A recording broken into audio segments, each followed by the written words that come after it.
Madame, monsieur, bonsoir. Dans l'actualité de ce mardi 26 avril, la mise en liquidation de l'usine de relure de Marigny-le-Châtel, la Cirque. Ce matin, le tribunal de commerce de Troyes a prononcé ce jugement attendu. Conséquence, 217 salariés sur le carreau et 2 mois d'activité avant la fermeture. Une nouvelle piscine dans le secteur d'Arcis-sur-Aube après plus d'1 an de travaux. L'heure est aux finitions. La structure aura coûté 4 millions d'euros. Premier plongeon attendu début juin. Visite de chantier dans quelques instants avec le maire d'Arcis-sur-Aube. Et puis de l'eau toujours, mais sur les lacs cette fois. Ce week-end de Pâques marquait la reprise des régates. Nous irons au centre nautique de la Haute-Seine, à Lussigny-sur-Barse, pour comprendre l'intérêt des navigateurs et partager leur enthousiasme. Le jugement devait avoir lieu vendredi. Finalement, il a été rendu à midi aujourd'hui par le tribunal de commerce de Troyes. La Cirque est donc placée en liquidation judiciaire. Concrètement, cela se traduit par la cessation de l'activité de la plus importante entreprise de relure en Europe, située à Marigny-le-Châtel. Elle employait 217 salariés. Le tribunal lui a laissé 2 mois avant de baisser le rideau. Ce matin, les salariés ne cachaient pas leur amertume devant ce qu'ils considèrent comme un énorme gâchis. Compte rendu signé Jonathan Boisset. Ils étaient 80 salariés de la Cirque à avoir fait le déplacement jusqu'au tribunal de commerce. Sans surprise, celui-ci a prononcé la liquidation judiciaire de l'entreprise. Les salariés ont accueilli la décision avec fatalisme. Il n'y avait pas d'autre solution, il n'y avait pas d'autre alternative. Voilà, donc. Parce que vu les années que je suis passé là-dedans déjà, bon, il n'y a pas beaucoup d'espoir pour moi. Ça fait combien de temps? Moi je vais attaquer ma 38e année, mais... Déçu, anéanti, moral dans les glaces. Ouais. Et maintenant? Et après? Pour moi, il n'y a plus rien, c'est fini. Là, maintenant, il faut qu'on travaille 2 mois, voilà.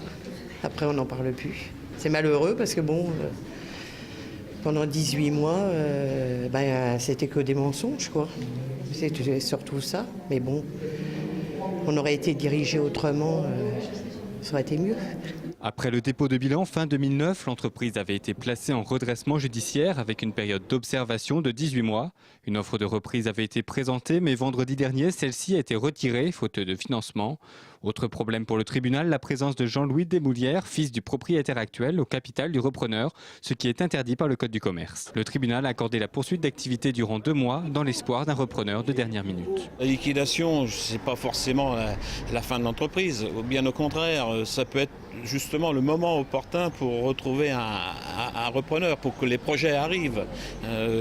Et il n'est jamais trop tard. Toutes les portes ne sont donc pas encore fermées. Une option envisagée serait la création d'une société coopérative et participative. Le projet SCOP a déjà été étudié. Il y a déjà un avant-projet, si vous voulez. C'est le moment ou jamais, justement, de concrétiser ce projet. C'est des aides qui viennent des ACEDIC, qui sont délivrées aux salariés, qui sont réinvestis dans le capital. Donc ça ne peut intervenir qu'après liquidation. 217 personnes sont salariées à Marigny-le-Châtel. La Cirque est la plus importante entreprise de relure d'Europe. Les conséquences ne se cantonnent pas à l'entreprise. Il y a un savoir à la Cirque et une capacité de production qu'ils ne retrouveront pas ailleurs en France.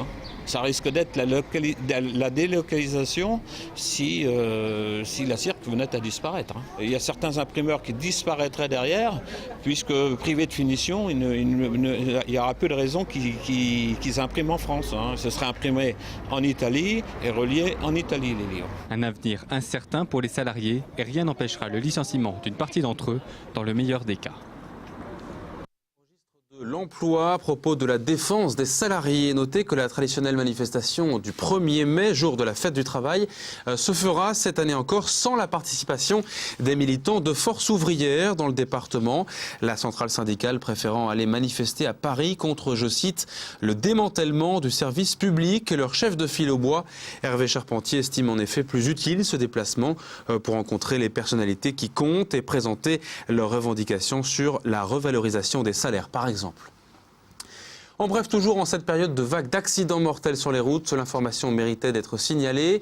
Il n'y a eu que des accidents de type matériel dans l'Aube ce week-end, selon la préfecture, et pas de blessés hospitalisés, fort heureusement. Le préfet avait mis en place 80 points de contrôle dans le département ce week-end pour tenter d'endiguer la série d'accidents graves au cours de ces 3 jours de congé. Reste maintenant à confirmer dans les semaines qui viennent. La prudence sur les routes est toujours de mise, bien sûr. Encore un mois avant la mise en eau pour la nouvelle piscine d'Arcis-sur-Aube. Le feuilleton est donc en passe de trouver son épilogue. Après des années d'attente, les habitants du secteur arcisien vont pouvoir profiter des joies de la baignade dès le mois de juin. Les travaux entrent dans la phase de finition. Ils ont démarré début 2010. Le complexe s'étend sur un peu moins de 2000 m². Visite de chantier en compagnie du maire, signé Jonathan Boisset. L'accès au bassin avec passage individuel sous la douche est obligatoire. Cet accès, les premiers baigneurs devraient le franchir à partir du 1er juin. Très attendu par certains, décrié par d'autres, ce complexe aquatique de 1968 m² est particulièrement ambitieux. Dans ce complexe aquatique, vous aurez le choix entre la partie sportive, la partie ludique et la partie bien-être. C'est-à-dire nous avons prévu un bassin sportif de 25 mètres par 10 qui sera homologable puisqu'il est aux normes de la Fédération française de natation. On a prévu un bassin ludique où vous pourrez faire de l'aquagym, de l'aquaphobie, la rééducation à la natation. On a ajouté à ça, pour que les personnes puissent s'y sentir bien, ce qu'on appelle un coin bien-être. Vous aurez un hammam, un sauna où vous pourrez vous détendre et également un coin détente. Les travaux ont été lancés au début de l'année 2010. C'est la communauté de communes qui en est le maître d'œuvre. Elle a investi autour de 4 millions d'euros, dont 50% subventionnés. Un coût qui a été une source de polémique, tout comme le budget de fonctionnement. Nous avons lancé un appel d'offres auprès de 6 sociétés qui sont habilitées à gérer des complexes tels que celui-ci.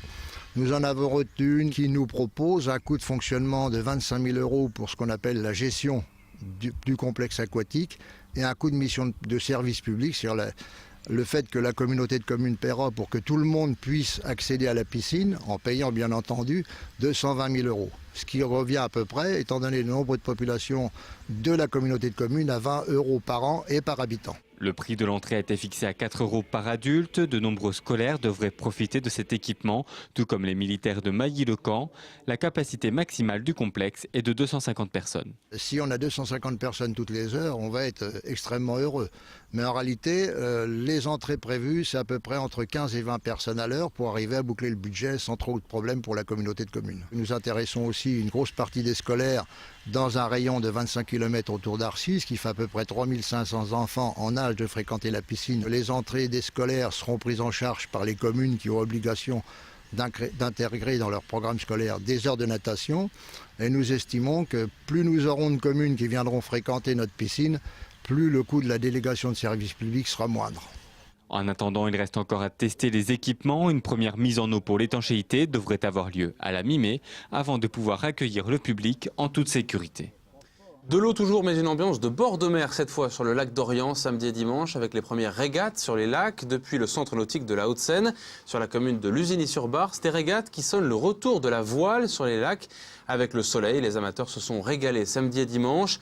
Christian Vira a suivi la course et les participants. Regardez. Ce samedi, entre 150 et 200 participants se sont retrouvés sur la ligne de départ. Seul ou en équipe, pas question de se lancer dans une promenade bucolique. Ici, il s'agit bien d'une régate. Donc en voile, les concurrents naviguent sur différents types de bateaux. Sur la compétition qui se déroule aujourd'hui, on a des bateaux, des solitaires, appelés fines, et des quillards, différentes sortes, multiséries. 2, 3, 4 ou 5 équipiers, suivant le type de bateau. Les concurrents partent entre un bateau comité et une bouée, et ensuite vont faire tout un circuit autour de bouées.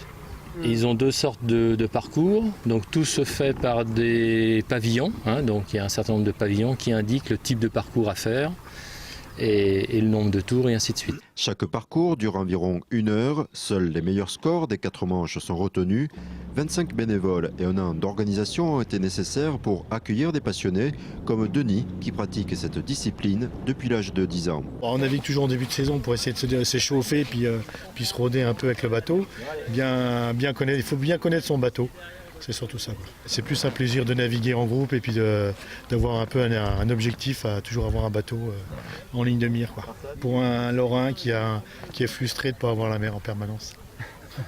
Ici, les compétiteurs viennent surtout repérer le plan d'eau et préparer une nouvelle saison. Un jury évalue en permanence le nombre de fautes commises, comme les refus de priorité ou autres. Ou dans le type de vent qu'on a aujourd'hui, donc très peu de vent, les gens peuvent avoir une tendance à faire du rocking, des balancements de bateau, donc des choses qui sont interdites. Donc le jury veille et donc peut disqualifier les concurrents s'il y a des moyens de propulsion autres que fait par le vent. Le club nautique de la Haute-Seine se prépare déjà à accueillir les prochaines régates, en particulier le championnat de France début juin. En tout cas, ça donne envie. On referme ce journal par une note de couleur, cette fois grâce aux toiles champêtres d'Anne-Marie Lamotte. Cette artiste de Bar-sur-Aube expose ses toiles fleuries aux Arcades à Troyes en ce moment jusqu'au 20 mai. Une façon artistique de contempler la nature à travers des fruits, vous le voyez, des paysages au bois et des fleurs de saison, le tout joliment encadré dans des fenêtres peintes. Notamment, Anne-Marie Lamotte revient sur le sens de ces peintures florales inspirées par la nature.